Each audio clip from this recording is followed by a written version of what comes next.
사람들은 보통 이렇게 믿는다. 나는 적어도 잘리지는 않을 거야. 내 자리는 그래도 안전한 편이야. 나도 그렇게 믿었다. 게다가 나는 잘리는 사람을 고르는 쪽이었다.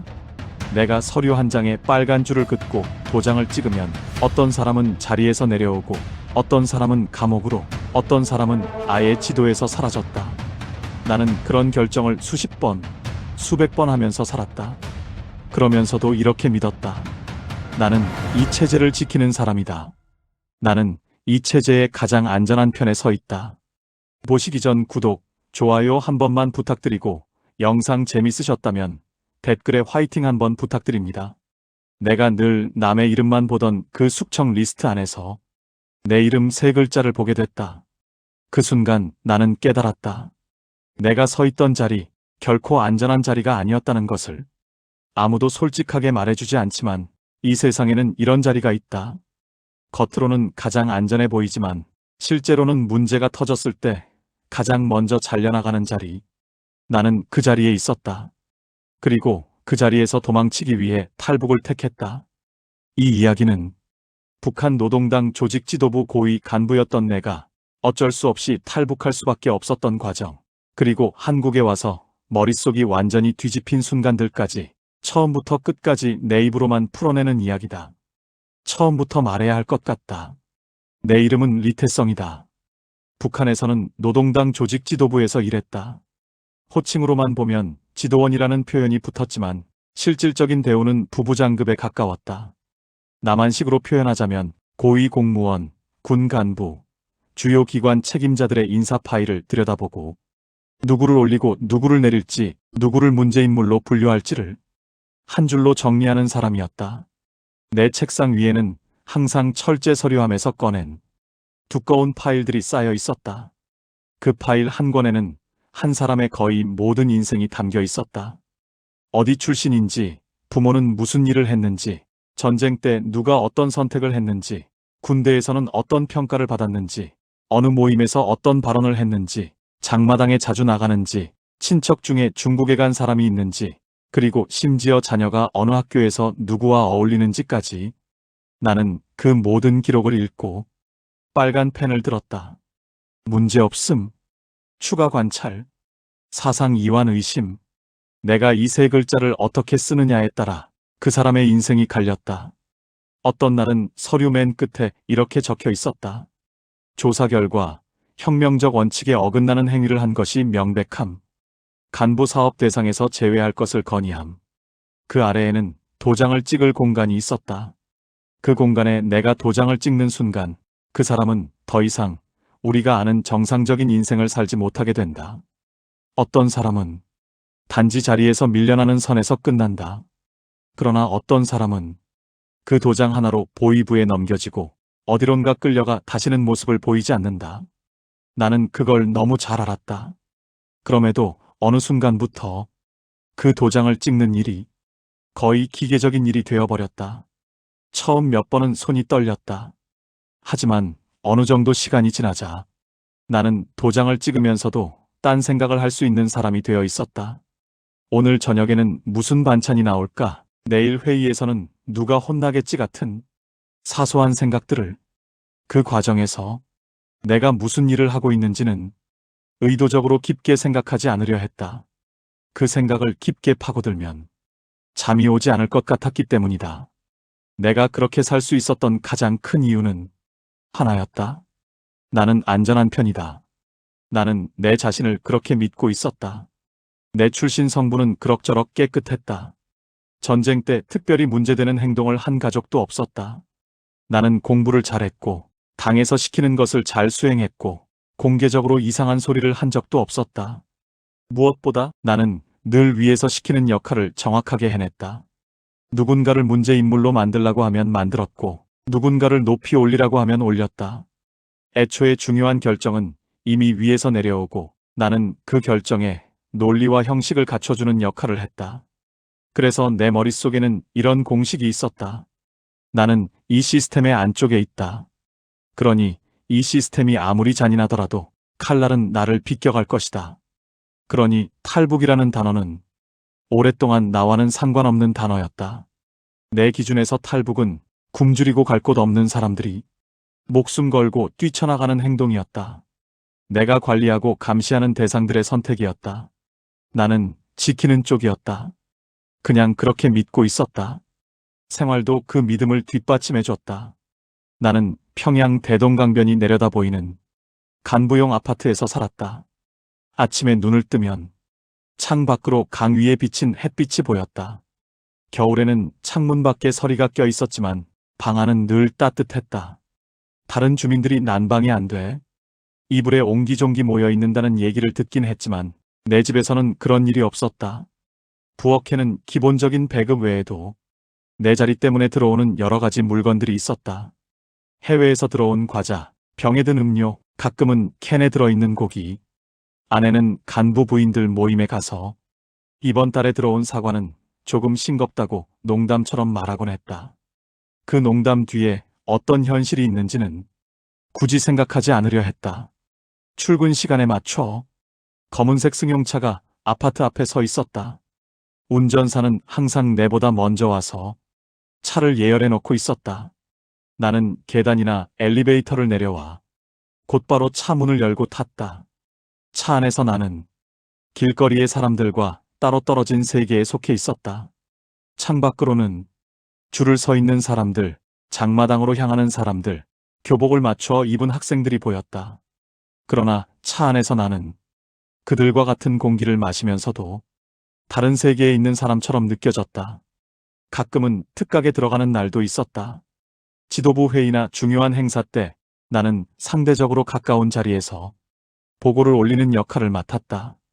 그곳에서 나오는 음식과 술은 일반 간부 회의실과는 차원이 달랐다. 큰 접시에 쌓인 고기, 병째로 올라오는 양주, 평생 한 번도 못 먹고 죽는 사람이 있는 과일들. 나는 그 옆에서 잔을 들고 누군가가 하는 말을 맞장구 치며 웃었다. 그때의 나는 진심으로 이렇게 믿었다. 내가 이 체제 안에서 나와 내 가족의 미래를 지키고 있다. 아들 준호, 딸 선영. 둘 다 평양에서 가장 좋은 교육을 받았다. 준호는 김일성 종합대에 충분히 들어갈 만한 성적과 배경을 갖추고 있었고, 선영은 아직 어렸지만 이미 말을 조심하는 법을 알고 있었다. 나는 그런 아이들을 보면서 그래, 나는 최소한 내 가족은 지켜냈다는 기묘한 자부심을 가졌다. 그러나 그 자부심 뒤에는 거대한 착각이 숨어 있었다. 내가 지키고 있다고 믿었던 것들은 사실 언제든지 빼앗길 수 있는 것들이었다. 그리고 그걸 가장 빨리 보여주는 사건이 곧 내 눈앞에서 벌어진다. 어느 날 아침 조직 지도부 회의실에 들어섰을 때 공기가 평소보다 더 무거웠다. 같이 앉아있는 간부들의 표정도 굳어 있었다. 이유는 금방 알 수 있었다. 국경 지역에서 올라온 대량 탈북 관련 보고가 상정되어 있었기 때문이다. 우리는 수십 번, 수백 번 탈북자 관련 보고를 받아왔다. 그러나 그날의 보고서는 나에게 조금 다르게 와닿았다. 보고 내용에는 국경선에서 연이어 탈북 시도가 적발되었고 그 과정에서 군인과 주민이 짜고 움직인 정황이 있다고 적혀 있었다. 나는 그 문장을 보면서도 처음에는 그저 또 책임질 사람이 나오겠구나 정도로만 생각했다. 북한에서 탈북은 늘 누군가의 관리 소홀로 정리되기 때문이다. 체제가 잘못된 게 아니라 언제나 어느 지역, 어느 지휘관, 어느 간부가 제 역할을 다하지 못해서 생긴 사고로 여겨졌다. 회의 분위기 역시 그랬다. 누군가는 군부대를 탓했고 누군가는 보위부를 탓했다. 또 다른 누군가는 지역 당조직의 사상 사업 문제를 지적했다. 책임을 서로에게 떠넘기려는 싸움은 익숙할 정도로 반복되는 풍경이었다. 회의가 끝나갈 즈음 나의 이름이 불렸다. 리태성 동무 국경지역 간부들 명단을 다시 정리하십시오. 탈북자와 연계 가능성이 있는 간부, 사상적으로 느슨한 간부, 가족 중에 외부와 연결된 인물이 있는 간부들을 표시해서 보고하시오. 나는 자연스럽게 알겠습니다라고 대답했다. 어찌 보면 이건 내가 가장 잘하는 일이었다. 하지만 그때 나는 몰랐다. 조금만 시간이 지나면 그 명단 중 한 줄이 바로 내 이름으로 채워질 거라는 사실을. 며칠 뒤 중국 쪽 정보망을 통해 들어온 탈북자 조사 보고서가 내 책상 위에 올려졌다. 나는 늘 하던 대로 보고서를 펼쳐들었다. 그런데 문장을 읽어 내려가다가 눈을 멈추게 만드는 표현이 있었다. 최근 탈북자들 대다수 정치적 이유보다는 경제적 이유와 자녀의 미래를 위해 탈북했다고 진술. 경제적 이유, 자녀의 미래. 우리가 언제나 사용하던 표현과는 달랐다. 우리는 탈북자를 늘 사상 변질자, 배신자, 적의 유혹에 넘어간 자라고 불렀다. 그런데 실제 진술에는 그런 말이 거의 없었다. 대신 이런 내용들이 이어졌다. 먹을 것이 없어서 아이에게 고기 한 점 제대로 먹여보고 싶어서 남쪽에 나간 친척이 도와주고 싶다고 해서 장마당에서 흘러들어온 이야기들을 들으니 자꾸 다른 세상이 궁금해져서 나는 이 문장들을 몇 번이고 다시 읽었다. 이유가 너무 평범했다. 너무 인간적이었다. 사상이나 이념이 아니라 그냥 살아보려고 탈북했다는 이 말이 이상하게 마음에 오래 남았다. 보고서 마지막 부분에는 작은 문장이 붙어 있었다. 특기할 점, 최근 탈북자들 중 간부 집안 출신 및 간부와 연계된 인물들이 다수 포착되고 있음. 간부 집안 출신. 나는 이 한 줄이 왜 그렇게 오래 머리에 남았는지 그때는 잘 몰랐다. 탈북은 늘 밑바닥 인민들의 선택이라고 생각해왔다. 굶주리고 막다른 골목에 몰린 사람들이 감히 꿈꾸는 위험한 도피.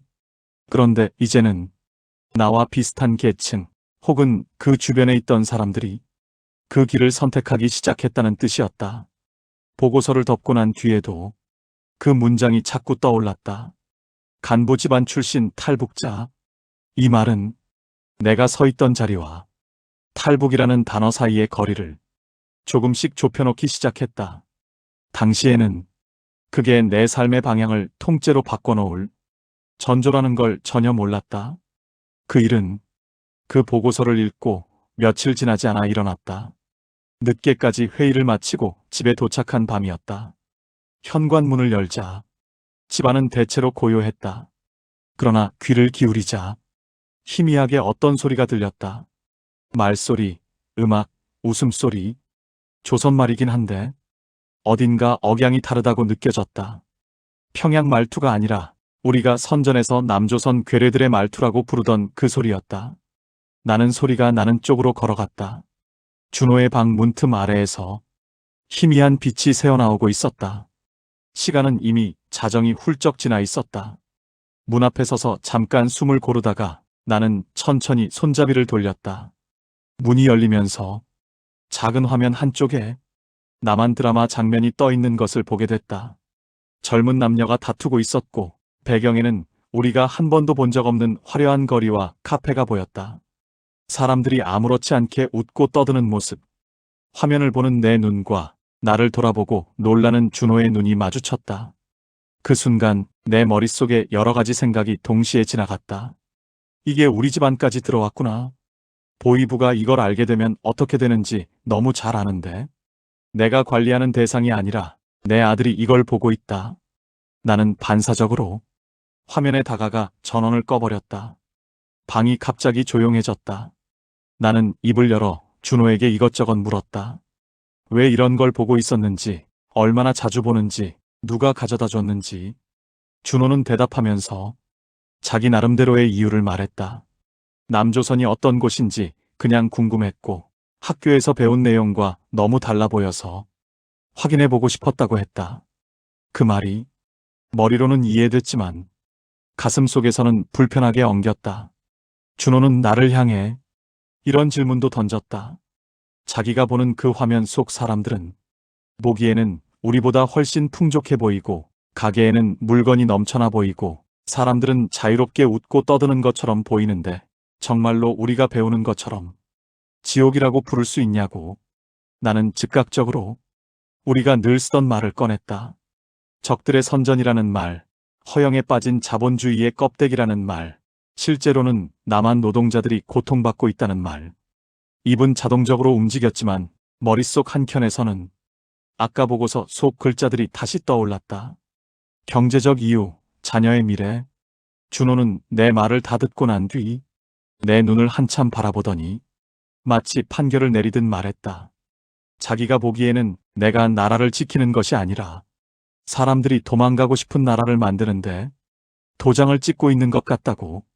그 말은 마치 온몸을 후려치는 채찍처럼 느껴졌다. 나는 그 자리에서는 그 말을 인정할 수 없었다. 그래서 준호를 크게 혼내고 기기를 압수하고 이런 행동이 얼마나 위험한지 처음부터 끝까지 설명했다. 하지만 방문을 닫고 나와 거실에 홀로 서 있었을 때 나는 다리가 힘이 빠져 소파에 주저앉았다. 준호의 말은 너무 정확해서 되려 더 아프게 파고들었다. 사람들이 도망가고 싶은 나라를 만드는데 도장 찍는 사람. 나는 평생 동안 내가 하는 일이 체제를 지키는 것이라고 믿었지만 결국 그 체제 때문에 수많은 사람들이 목숨 걸고 국경을 넘고 있었다. 그 현장을 문서로만 보면서도 정작 그 의미를 깊게 생각하지 않았다는 사실이 그날 밤 나를 괴롭게 했다. 그날은 유난히 잠이 오지 않았다. 침대에 누워도 보고서 속 글자와 아들의 말이 번갈아 떠올랐다. 나는 처음으로 이 나라에 사는 사람들이 그리고 심지어 간부들조차 이 나라를 떠나려고 할 수 있다는 가능성을 머릿속으로 인정하기 시작했다. 그 가능성이 곧 내 미래가 되리라곤 아직 상상하지 못한 채 준호의 방 사건이 있고 오래 지나지 않아 내가 가장 원하지 않던 손님들이 우리 집에 찾아왔다. 업무를 보고 있는데 전화가 울렸다. 아내였다. 목소리가 떨리고 있었다. 보이부 사람들이 집에 와 있다는 내용이었다. 나는 짧게 숨을 고르고 가능한 한 차분한 목소리로 곧 돌아가겠다고 말한 뒤 전화를 끊었다. 머릿속에서는 이미 최악의 경우를 계산하고 있었다. 보이부는 아무 이유 없이 집을 찾지 않는다. 간부 집에까지 들어온다는 건 이미 어느 정도는 사전 검열이 끝난 상태라는 뜻이었다. 집에 도착해 현관문을 열었을 때 거실에는 정장 차림의 남자 둘이 앉아 있었다. 그들의 표정은 공손해 보였지만 눈빛은 날카로웠다. 나는 그들에게 인사를 하고 무슨 일로 왔는지 물었다. 그들은 요즘 남조선 영상물 유입이 심해져 간부 가정들도 함께 점검하고 있다는 말을 했다. 형식적인 멘트처럼 들리지만 실제로는 우리가 이미 당신 집의 상황을 알고 있다는 선언이나 다름없었다. 나는 그 말의 무게를 누구보다 잘 알고 있었다. 그들은 자연스럽게 집안을 둘러보기 시작했다. 거실, 작은 방, 부엌, 그리고 마침내 준호의 방 문이 열렸다. 나는 일부러 문 앞에 다가가지 않았다. 내가 그 자리에 있으면 내 표정이 모든 것을 말해버릴 것 같아서였다. 잠시 뒤 보이부 요원 하나가 손에 작은 USB 하나를 들고 나왔다. 그 장면을 보는 순간 가슴이 철렁 내려앉았다. 나는 알아챘다. 그게 정확히 무엇인지 그리고 그것이 무슨 의미를 가지는지. 요원은 USB를 손가락에 걸친 채 이런저런 말을 했다. 학생들이 요즘 이런 물건에 관심이 많다는 둥, 공부 열심히 하는 세대라는 둥. 표면적으로는 가벼운 농담처럼 보이는 말들이었지만 나는 그 속에 섞여 있는 차가운 칼날을 느꼈다. 그 USB 하나로 우리 가족 전체가 어디까지 떨어질 수 있는지를 너무 잘 알고 있었기 때문이다. 그들은 나를 따로 불러 이 사건을 어떻게 처리할지에 대해 은근하게 언급했다. 나에 대한 평판이 좋다는 말, 충성심을 의심하지 않는다는 말, 이번 일은 크게 확대하지 않겠다는 말. 그러나 그 모든 말들의 요약은 딱 한 문장이었다. 당신 집에 대한 우리의 자료 한 줄이 추가됐다. 보고서 어딘가에 이런 문장이 적힐 것이다. 리태성 자녀 남조선 영상물 접촉 사례. 보이부의 지도하에 시정 조치 중. 향후 동향 주시 필요. 이 한 줄만으로도 나는 더 이상 완전히 신뢰받는 간부로 남을 수 없게 된다. 언젠가 문제가 생겼을 때 이 문장은 내 이름 위에 더 씌워질 좋은 재료가 될 것이다. 보이부 요원들이 떠난 뒤 집안에는 이상한 정적이 내려앉았다. 아내의 얼굴은 창백했다. 준호는 고개를 숙이고 있었다. 나는 한동안 아무 말도 할 수 없었다. 이제 우리의 집은 더 이상 우리만의 공간이 아니었다. 언제든지 누군가가 들어와 모든 것을 뒤집어 볼 수 있는 관리 대상 공간이 되었다. 나는 그날 밤 잠들기 전에 이런 생각을 했다. 나는 평생 남들을 관리하는 쪽에 서 있다고 믿었는데 이제부터는 나와 내 가족이 관리 대상이 되어버렸구나. 그 깨달음은 발밑이 무너지는 느낌과 비슷했다. 보이부가 집에 다녀간 지 얼마 지나지 않아 나는 내 인생을 완전히 바꾸는 문서를 마주하게 된다. 그날도 평소처럼 결제 문건들이 책상 위에 쌓여 있었다. 나는 습관적으로 페이지를 넘기며 빨간 펜을 들고 있었다. 그중 하나, 표지에 익숙한 표현이 적혀 있었다. 특별관리 대상자 예비 명단. 이런 명단은 드문 일은 아니었다. 체제가 긴장 상태에 들어갈 때마다 예비 명단이 만들어지고 그 안에는 조금이라도 의심받을 만한 요소가 있는 간부들이 하나씩 추가되곤 했다. 나는 별 생각 없이 페이지를 넘기기 시작했다. 각 이름 옆에는 간단한 사유가 적혀 있었다. 가족 중 탈북자 발생, 자녀 비사회주의 행위 의심, 업무 처리 과정에서의 문제 발언 등. 나는 그걸 보면서도 이런 생각을 했다. 언제나 그렇듯 누군가는 걸러질 것이다. 나는 여전히 여기서 그 선을 긋는 사람이다. 그런데 어느 순간 내 눈이 한 줄에서 멈췄다. 내 눈이 그 글자를 인식하는데 약간의 시간이 걸렸다. 조직지도부 과 이태성, 가 관리 대상 편입 검토, 사유자녀 사상 동향 관련 주시 필요. 처음에는 잘못 본 줄 알았다. 같은 이름을 가진 사람이 있겠거니 했다. 하지만 내 이름은 북한에서 흔한 이름은 아니었다. 게다가 소속까지 내가 있는 부서와 정확히 일치했다. 몇 번을 다시 읽어봐도 그 줄은 그대로였다. 그 순간 온몸에서 피가 빠져나가는 느낌이었다. 나는 그 자리에 멈춰 한참 동안 문서를 내려다보기만 했다. 종이는 얇았지만 그 위에 적힌 글자들의 무게는 돌덩이처럼 느껴졌다. 이 명단은 아직 예비였다. 하지만 예비 명단에 오른다는 건 이미 어느 정도는 의심받고 있다는 뜻이다. 관리 대상, 주시 대상, 어쩌면 언제든지 제거 대상이 될 수 있는 사람. 내가 평생 정리해왔던 바로 그 부류의 사람들이 이 명단에 올랐다. 그리고 그들 중 한 명이 바로 나였다.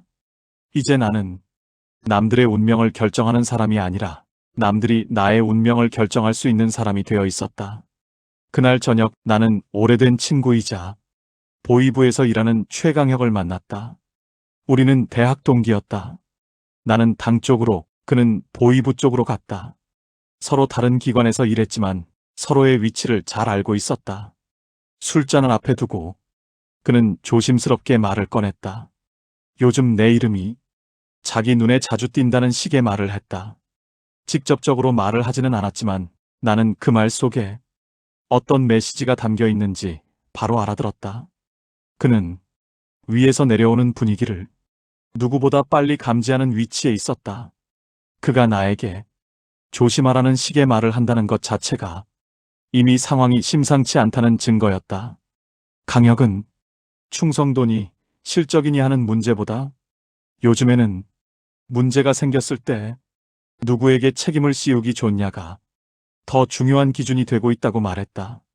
그 말을 들으면서 나는 보고서 속 내 이름을 떠올렸다. 자녀 사상 동향 관련 주시 필요. 준호의 방, USB, 보이부의 방문. 모든 것이 하나로 연결되었다. 그날 이후 나는 사무실에 앉아 있어도 등 뒤에서 누군가 나를 바라보고 있는 느낌을 지울 수 없었다. 내가 만든 시스템이 이제 나를 삼키려 하고 있다. 이 인식은 처음에는 희미한 불안이었지만 시간이 지날수록 점점 더 확신으로 변해갔다.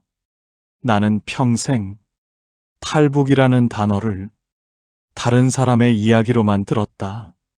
그 단어에 붙어 다니는 말들은 늘 비슷했다.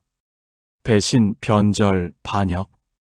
그런 단어들을 문서에 적어 넣고 도장을 찍은 사람이 바로 나였다. 그런데 어느 날 내 머릿속에서 그 단어가 처음으로 나 자신의 선택지로 떠올랐다. 내가 이 나라를 떠난다. 이 생각은 처음에는 말도 안 되는 상상이었다. 하지만 특별관리 대상 예비 명단에서 내 이름을 본 이후로 그 상상은 점점 현실적인 계산으로 변해갔다. 나는 종이에 두 개의 길을 적어봤다. 1. 남아서 버티기. 2.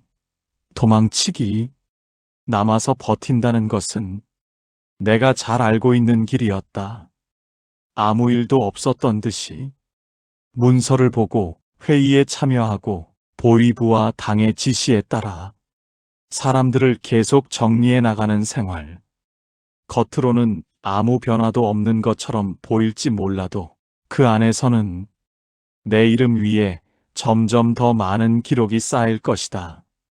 자녀의 동향, 보위부의 방문 이력, 업무 처리 방향에 대한 평가, 그리고 누군가 의도적으로 만든 소문까지 그 모든 것이 쌓였을 때 언젠가는 누군가가 이렇게 정리할 것이다. 리태성 책임자로 지목할 수 있음. 그러면 내가 찍던 도장이 이번에는 나를 향해 돌아올 것이다. 나는 그 장면을 너무 많이 봐왔다. 이름 하나가 올라가고 그에 대한 문서가 몇 장 더 추가되고 그 다음에는 그 사람이 회의에서 보이지 않게 되는 과정. 그 뒤에 그 사람이 어디로 갔는지 굳이 묻지 않는 문화. 나는 다른 사람의 경우를 통해 그 결말을 숱하게 확인해 왔다. 도망친다는 길은 반대로 내가 거의 모르는 길이었다. 국경을 어떻게 넘어야 하는지, 중국에서는 어떻게 숨고 버텨야 하는지, 어디로 연락해야 한국으로 올 수 있는지 하나도 제대로 아는 것이 없었다. 다만 수많은 보고서와 문서, 보위부 자료를 통해 탈북 과정에서 사람들이 어떤 위험을 겪는지는 너무 잘 알고 있었다. 총에 맞아 죽기도 하고, 강물에 빠져 죽기도 하고, 중국에서 잡혀 북송되기도 하고, 브로커에게 속아 팔려가기도 한다. 나는 그 위험들을 내 머릿속에서 한 줄 한 줄 떠올렸다. 그러면서 마지막에 이렇게 적어 넣었다. 그래도 남아서 죽는 것보다 도망치다가 죽는 게 조금은 더 내 선택 같다. 그 생각이 들었을 때 나는 이미 마음을 반쯤 정하고 있었다. 이 체제 안에서 나는 더 이상 내 인생을 선택할 수 없다는 걸 절감했기 때문이다. 그날 밤 나는 서랍 깊숙이 넣어두었던 현금과 금부치들을 꺼냈다. 북한에서 고위 간부로 살면서 자연스럽게 모인 것들이었다. 나는 그걸 하나씩 세어보면서 이 돈이 이제부터는 우리 가족이 살 수 있을지 없을지를 정하는 마지막 수단이 된다는 걸 느꼈다. 그러고 나서 가족들을 거실로 불렀다. 나는 평생 가족에게 이런 말을 할 줄은 몰랐다. 우리 이 나라를 떠날 준비를 하자. 아이들의 눈이 커졌다. 아내의 입술이 떨렸다. 나는 내 상황을 최대한 솔직하게 설명했다. 내 이름이 어디에 올랐는지, 보위부와의 관계가 어떤지, 앞으로 어떤 일이 벌어질 수 있는지, 그리고 마지막에 이렇게 말했다. 나는 이제 내 자리도 내 안전도 믿지 못하겠다. 하지만 너희들이 이 나라에서 평생을 갇혀 사는 것만은 보고 싶지 않다. 그 말 뒤에 긴 침묵이 흘렀다. 아내는 결국 천천히 고개를 끄덕였다. 이 선택이 우리가 가진 모든 것을 내던지는 일이라는 걸 알면서도 지금 이대로 살아가는 것이 더 무섭다는 것을 같이 느끼고 있었기 때문일 것이다. 마음을 정한 뒤부터는 움직임이 빨라졌다. 나는 내 직위를 이용해 국경지대에 내려갈 현지지도 계획 문건을 만들었다. 탈북 방지 대책을 점검한다는 명분이었다. 문건에는 내가 이동할 차량, 동행 인원, 머무를 숙소, 회회의 일정 등이 촘촘하게 적혀 있었다. 하지만 그 세부 사항 중 일부는 의도적으로 거짓으로 적어 넣었다. 실제 이동 경로와 시간을 문서와 다르게 운영할 수 있는 여지를 남겨두기 위해서였다. 아이러니하게도 이런 숨구멍 만들기 기술은 내가 간부들을 감시하고 관리하는 과정에서 배운 것들이었다. 나는 삶과 죽음을 가르는 선택을 하면서조차 이 체제가 가르쳐준 요령을 활용하고 있었다. 출발을 결정한 날 밤, 평양에는 눈이 내렸다. 처음에는 창문에 흩날릴 정도로만 내리다가 점점 굵어지더니 도시 전체를 덮기 시작했다. 나는 창밖을 바라보며 이 눈이 우리에게 유리한 것인지 불리한 것인지 계산했다.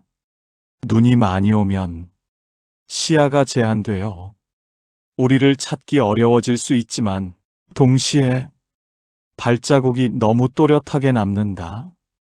나는 머릿속으로 우리가 걸을 경로를 그려봤다.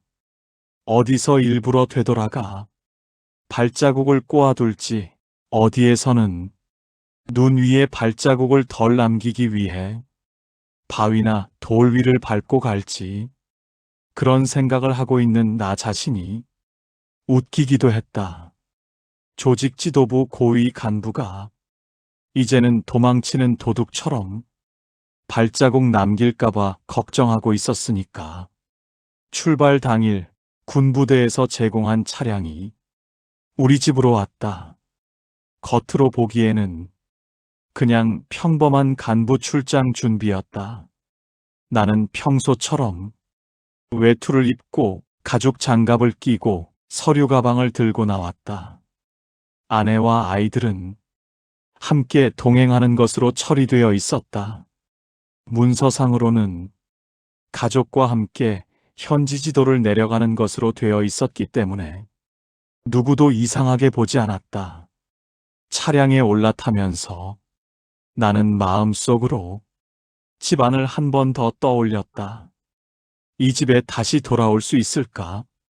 정답을 알고 있지는 않았지만 어느 쪽일 가능성이 더 큰지는 아주 잘 알고 있었다.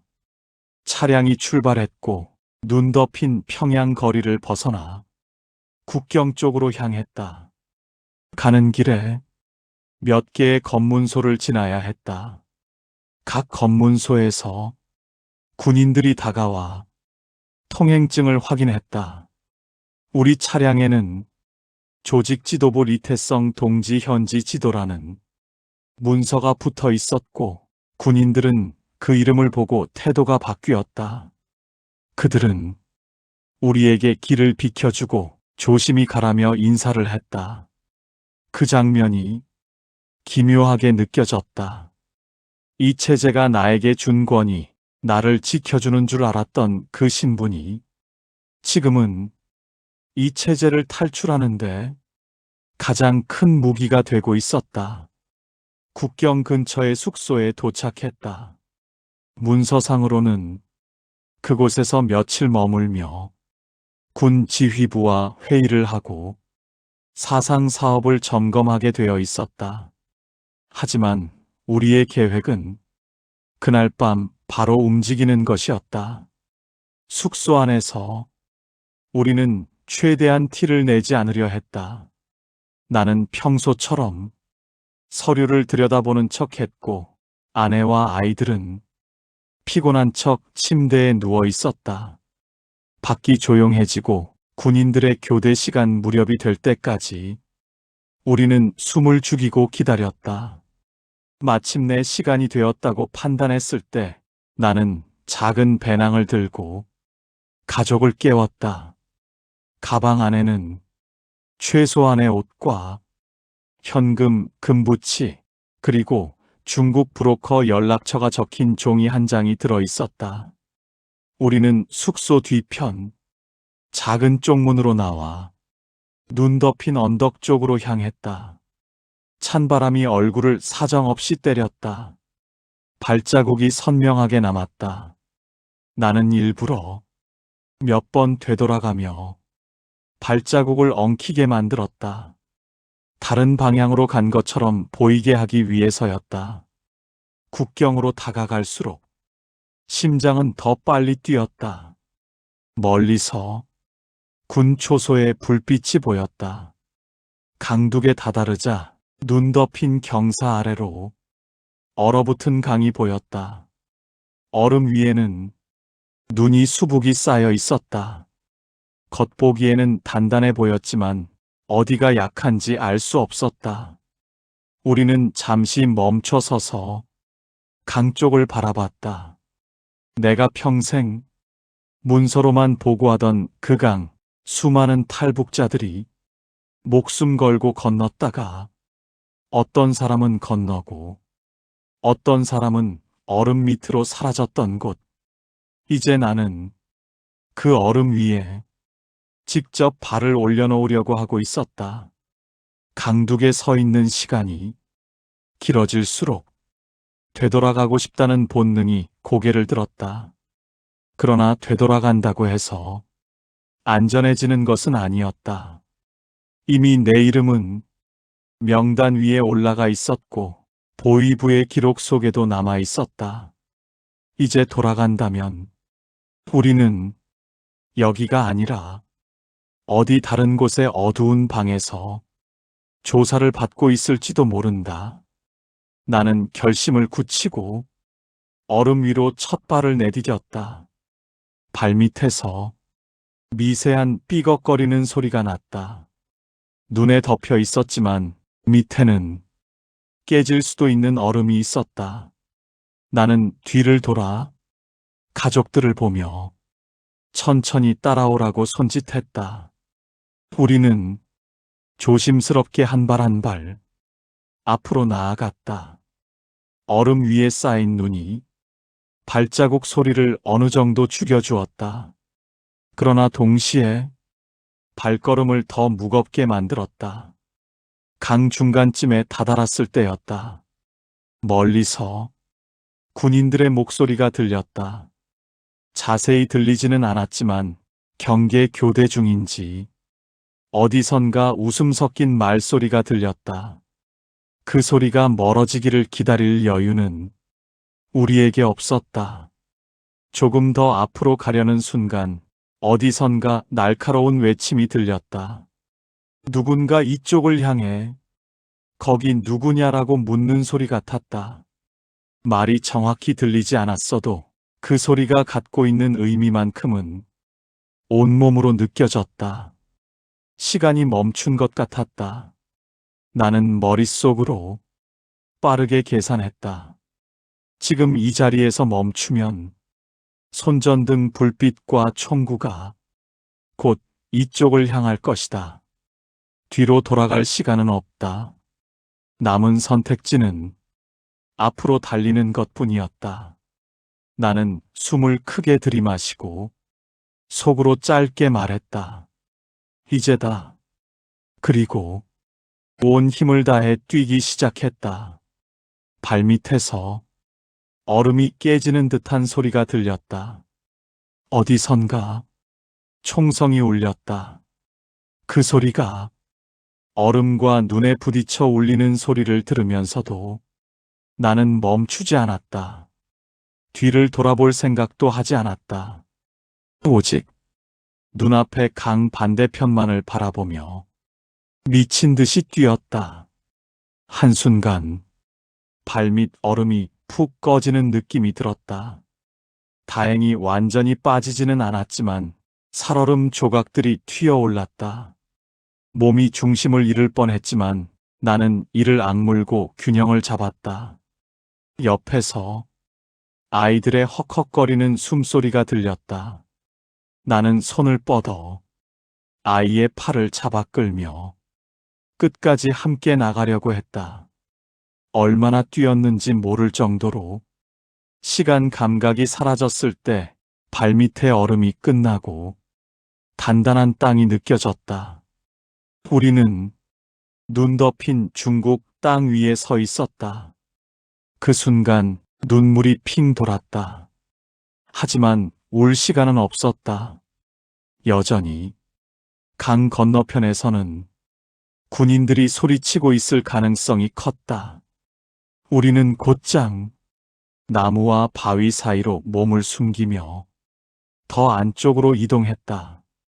그 밤 나는 완전히 다른 사람이 된 느낌이었다.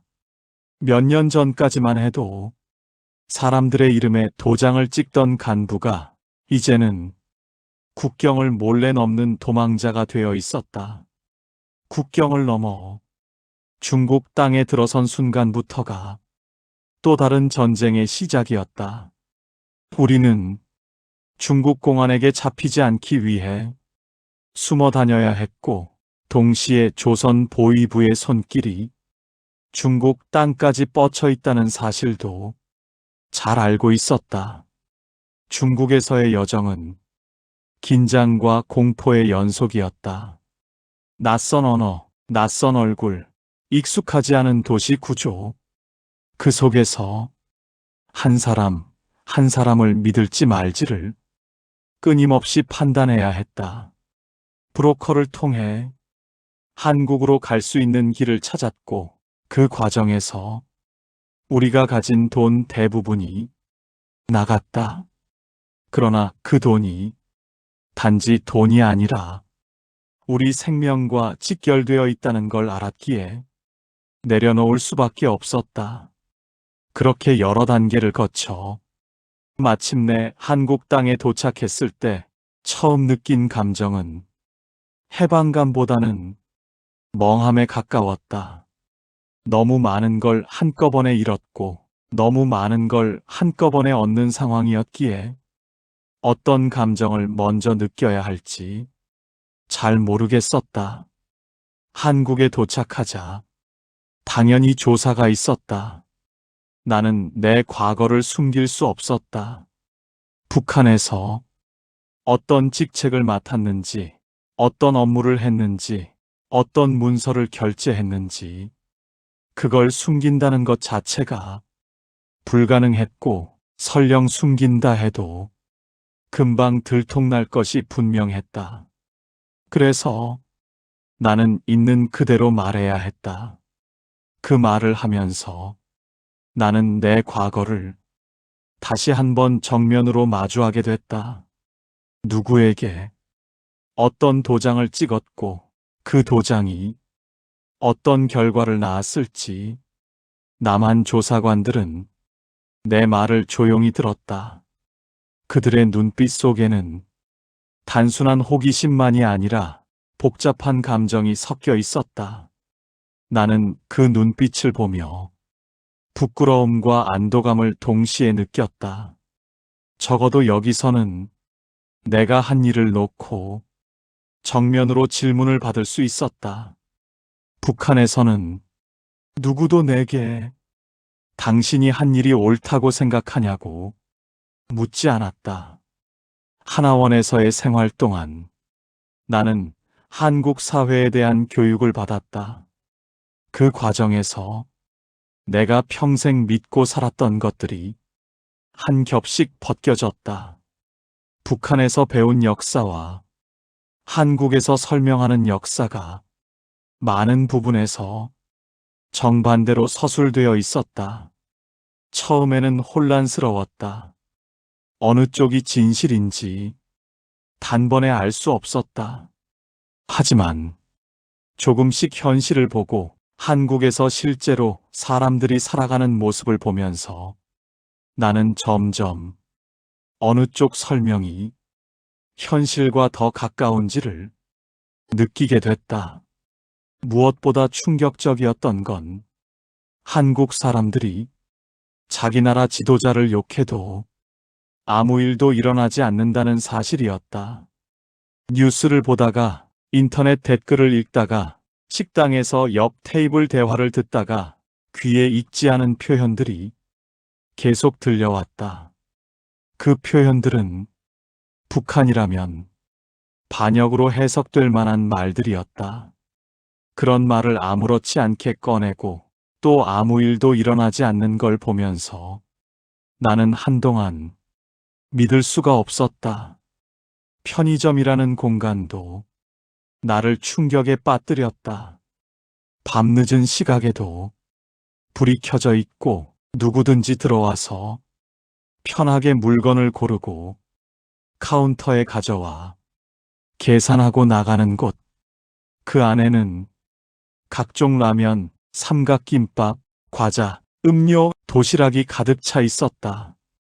북한에서라면 특각이나 외국 물자, 창고에서나 볼 법한 물량이 여기서는 길거리 작은 가게에 평범한 풍경처럼 놓여 있었다. 나는 한동안 편의점 진열대 앞에 서서 멍하니 서 있곤 했다. 처음에는 이 많은 물건들이 언제 다 팔릴까 궁금했다. 그러나 곧 사람들이 끊임없이 들어와 각자 원하는 것을 하나씩 짚고 나가는 것을 보며 내가 살던 세상과 이곳의 차이를 뼈저리게 느꼈다. 지하철은 또 다른 충격이었다. 수많은 사람들이 각자의 자리에서 휴대폰을 들여다보고 있었다. 누군가는 영화를 보고, 누군가는 예능 프로그램을 보고, 누군가는 게임을 하고, 누군가는 뉴스에 댓글을 남기고 있었다. 누가 뭘 보는지 아무도 상관하지 않았다. 그 자유로움이 처음에는 무질서처럼 보였다. 하지만 조금씩 익숙해질수록 이 정도의 무질서가 오히려 사람들을 숨쉬게 한다는 걸 알게 됐다. 나는 그때 깨달았다. 북한에서 내가 믿었던 강한 통제 없이는 나라가 유지될 수 없다는 생각은 거대한 착각이었다는 것을.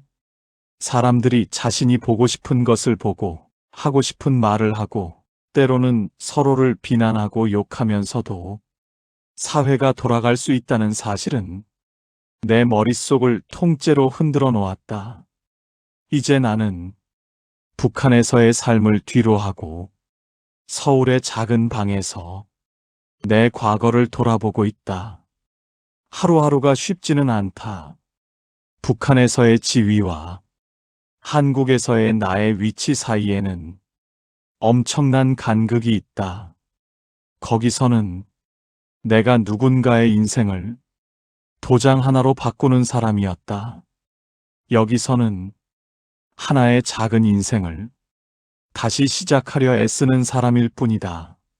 하지만 나는 이 차이가 불행만은 아니라고 생각한다. 북한에서의 그 자리는 표면적으로는 아주 안전해 보이는 자리였다. 좋은 집, 충분한 배급, 전용 차량, 상대적으로 높은 권력. 많은 사람이 그 자리를 부러워했다. 그러나 나는 안다. 그 자리는 동시에 문제가 터졌을 때 가장 먼저 책임을 뒤집어 씌우기 좋은 자리였다. 체제가 잘못됐다는 말은 결코 할 수 없으니 누군가를 골라 충성을 다하지 않았다고 정리해야 한다. 그때 쓰기 좋은 사람이 바로 나 같은 고위 간부였다. 내가 그것을 머리로만 이해하고 있을 때는 문제가 되지 않았다. 그러나 내 이름이 실제 명단 위에 올라가는 것을 보았을 때 나는 비로소 그 사실을 몸으로 이해하게 됐다. 그 자리는 처음부터 안전한 자리가 아니었다. 단지 위험이 조금 늦게 오는 자리였을 뿐이다. 나는 결국 그 위험이 오기 전에 도망쳤다. 그 선택을 멋있게 포장하고 싶지 않다. 내 탈북은 용기 있는 행동이라기보다 두려움에 떠밀려 선택한 도망에 가깝다. 다만 마지막 순간에 내가 지키고 싶었던 것은 내 자리도 내 특권도 아니었다. 내 가족이었다. 내 도장 때문에 울었던 얼굴들을 생각하며 마지막만큼은 나의 도장으로부터 내 가족만이라도 벗어나게 하고 싶었다. 한국에 와서 가장 인상 깊었던 말 중 하나가 있다. 싫으면 그만두면 되지. 알바 자리를 이야기할 때나 직장을 이야기할 때나 사람들은 그렇게 쉽게 말한다. 내게는 그 말이 믿기지 않았다. 북한에서 조직을 그만둔다는 건 곧 인생을 그만두는 것과 비슷했기 때문이다. 그런데 여기서는 회사가 마음에 안 들면 다른 회사를 찾을 수 있고 상사가 마음에 안 들면 자리를 옮길 수 있다. 사람이 떠날 수 있는 구조가 있다는 것은 생각보다 훨씬 큰 자유였다. 나는 이제 안다. 사람이 떠날 수 없는 자리, 떠나면 죽는 자리, 떠날 수 있다고 상상조차 못하게 만드는 자리는 결국 그 속에 있는 사람까지 서서히 죽이는 자리라는 것을, 내가 서 있던 북한의 그 자리가 바로 그런 자리였다. 이 영상을 보는 누군가가 혹시 이렇게 생각하고 있을 수 있다. 나는 적어도 잘리지는 않을 거야. 내 자리는 안전한 편이야. 나는 그 말에 조용히 질문을 붙이고 싶다. 그 안전함이 정말 내 편에서 나를 지켜주는 안전인지, 아니면 언제든지 나를 버리기 위해 미리 달아놓은 달콤한 라벨인지. 나는 내 자리의 정체를 너무 늦게 깨달았다. 그래서 이렇게 말할 수밖에 없다. 가장 안전해 보이는 자리일수록 누군가에겐 가장 먼저 버리기 좋은 자리일 수 있다. 나는 그 자리를 뒤늦게라도 빠져나왔다. 그리고 지금 이 작은 방에서 검열받지 않는 입으로 이 이야기를 할 수 있게 되었다. 그것만으로도 나는 운이 좋다고 생각한다. 이걸 듣고 있는 당신에게 거창한 교훈을 주고 싶은 건 아니다. 단지 당신이 서 있는 자리와 당신이 믿고 있는 안전함에 대해 한 번쯤은 조용히 다시 바라보는 계기가 되었으면 한다. 나는 도장을 찍던 자리에서 도망치는 자리로, 그리고 지금은 조용히 말을 꺼내는 자리로 옮겨왔다. 이제 남은 생은 내가 했던 일을 잊지 않고 그 안에서 무엇을 배울 수 있을지 고민하면서 사는 것뿐이라고 생각한다.